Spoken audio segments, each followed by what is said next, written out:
I had Janet Alley, and she attended from 1968 to 1970, and then again from 1974 to 1977.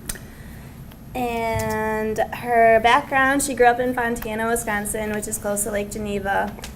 She described her neighborhood as being safe, all white, and middle class. There's 5 kids total in her family, and she described her home life as Leave It to Beaver, the TV show, just go to church Sunday, have dinner as a family together, stuff like that. And she said many women did not work during that time, but her mother did. And she said only about 30% went on for higher education from her high school or from her town or whatever. However, 3 out of her 5 siblings went on for college in her family, and both her parents were very intelligent, so they encouraged education, but they never really pushed it. So if the other 2 siblings really didn't want to go on to college, so they didn't really ever push them. And she said her neighborhood was changing. It's becoming more wealthier and touristy. She said it's losing its value and cute and quaintness feel. And her high school sports were mainly for boys. She said the girls didn't really get the same opportunity. They never got to compete against other schools for sports, but they still had the sports. They just could never compete against other schools.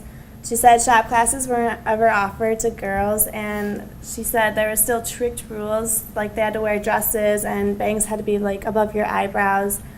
And she was more rebellious out of her family, so she couldn't really wait to go off to college. And some goals she had before going to college was she always knew she wanted to attend college, and she wanted a husband and children, but she never got married or had children, so she was disappointed that could never happen for her. And she really liked to travel, so she wanted to become a teacher, so she thought that would be a good career for her because you have summers off, so she always thought she could travel during that time. So during her time at UWO, she never toured it, but when she was in high school, she was at UWO for some music event, and right when she came, she knew this was where she wanted to go. She attended UWO during the Vietnam War, and she talked about the draft and how crazy that was, how people just had to get up and leave. And originally she planned to major in music, then she switched to elementary education because the music major was pretty demanding. She had to attend concerts all the time and stuff like that. She was in the band here for her first year. She marched in parades, but she said it was too demanding. She was a hippie, she said, so she enjoyed her freedom a lot. She spent most of her time in the Titan room, which is Titan Underground now, which is in the student union, and she said she described it as each group was kind of had their own section in Titan Underground. And there's always a jukebox playing, so she spent a lot of her time there. She said a lot of her classes were just your typical classes. She didn't really have technology or computers or anything like that. In her dorms, the things I found interesting was there was only 1 phone per hallway that they all had to share. No boys were allowed in the rooms unless the door was open and 1 foot was on the ground. And they had curfew. They had to be back by 11 o'clock, and they had to check in. They had to ring the RA's doorbell or something, she said. And if they were late, they had to go to juvenile jury, which was in the basement. And she attended UWO for 2 years, then took a break for 4 years and returned and finished her degree. She went back home to work, and she just knew that wasn't what she wanted at all. She was bored, so she came back pretty motivated to finish her degree the second time.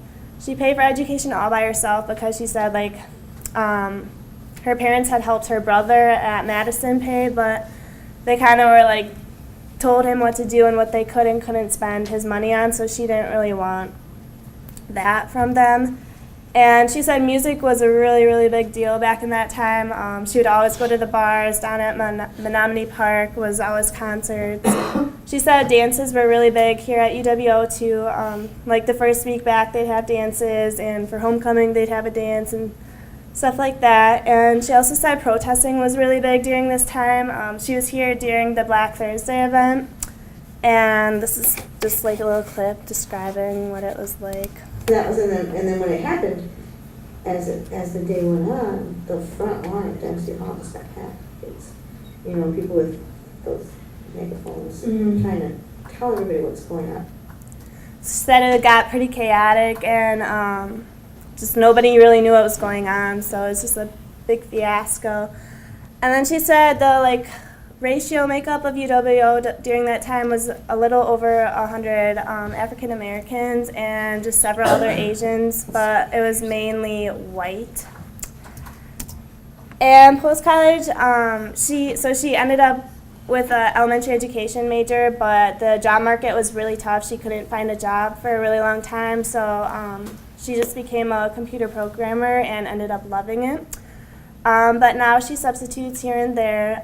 She comes up to UWO every year for homecoming or just whenever she wants to come up and visit a few friends she still has from here. And when she's here, she always grabs an advanced Titan, and her advice to us was do things in a balanced way, and you have lots of time to grow up, so you don't have to do it overnight.